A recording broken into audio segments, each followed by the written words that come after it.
For the record, we're talking about East Washington Avenue's deadliest year in at least a decade, and why the city says they can't change its current status as a main commuter route through the city.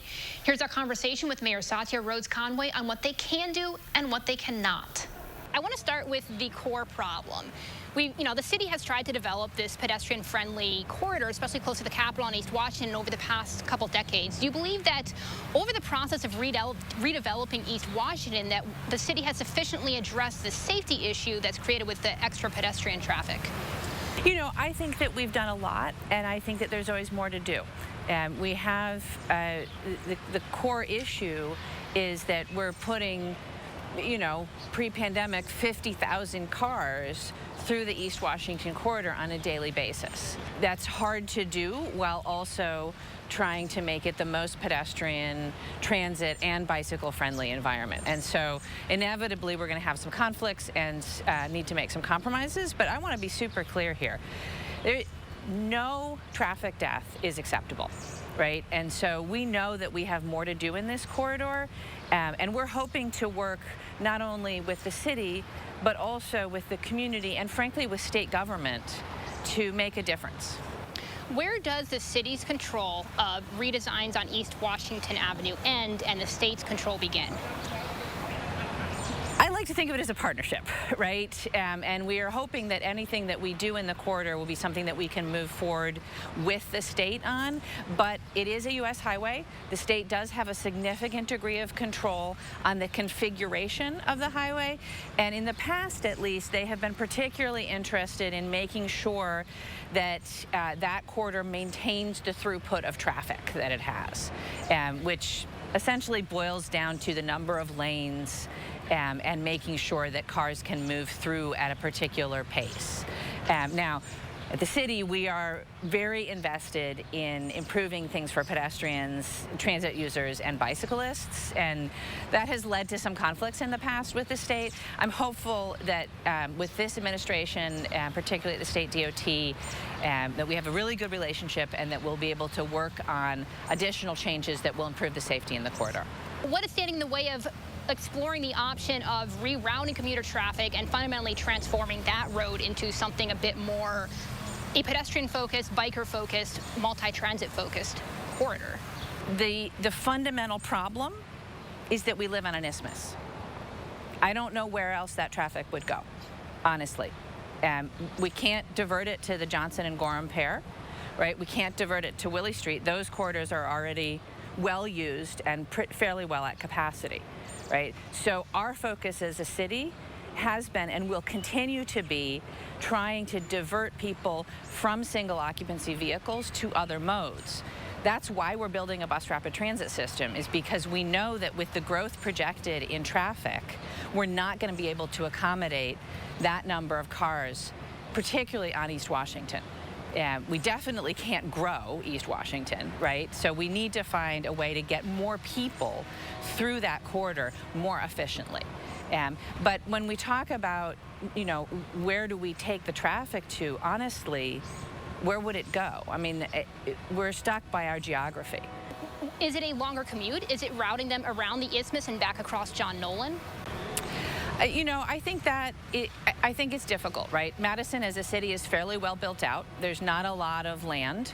Nobody wants to expand transportation corridors near them, frankly.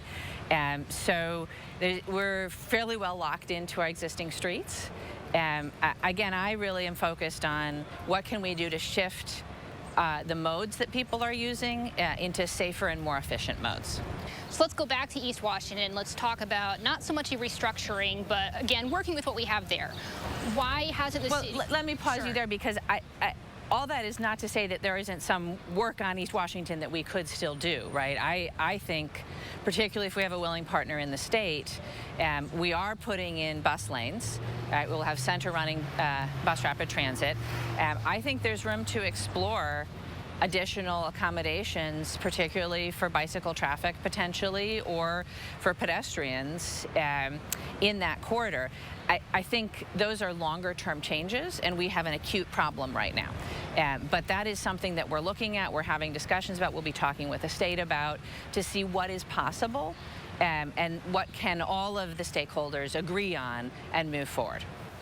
So I'm hearing things like protected bike lanes, potentially pedestrian bridges, potentially more protection, separation. Is that what I'm hearing with that?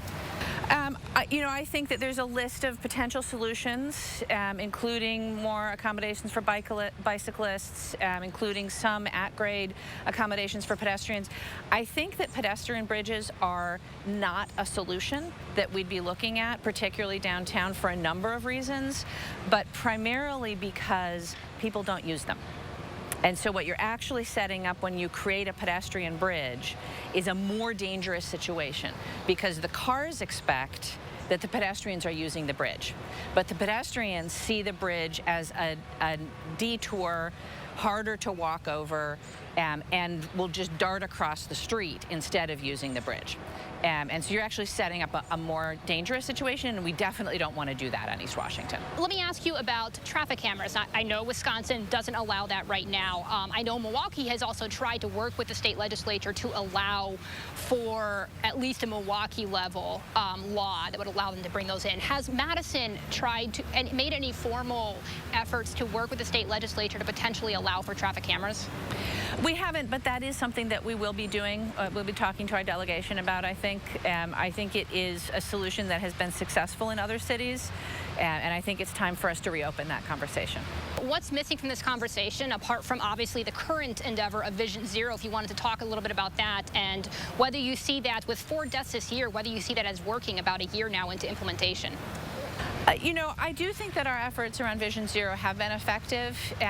One of the things that I think it's really important to understand is that there are multiple dynamics on any street, but we're talking about East Washington. So on East Washington, there are multiple dynamics, right?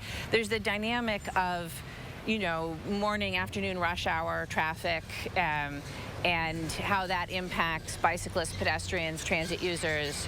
There's the dynamic of the sort of midday, calmer traffic, less cars. And then there's the dynamic of the late night speeding that we're seeing. And there isn't one solution to all of those issues. So part of what we're trying to do is accurately diagnose what's going on, what are the problems, and then what are the interventions that we can make to address each of those specific problems.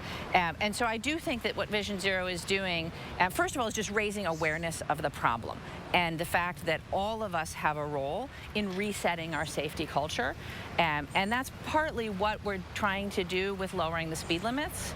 I know people think that this is a sort of a Band-Aid kind of a solution, but it's actually been shown in other cities to be incredibly effective at reducing injury crashes.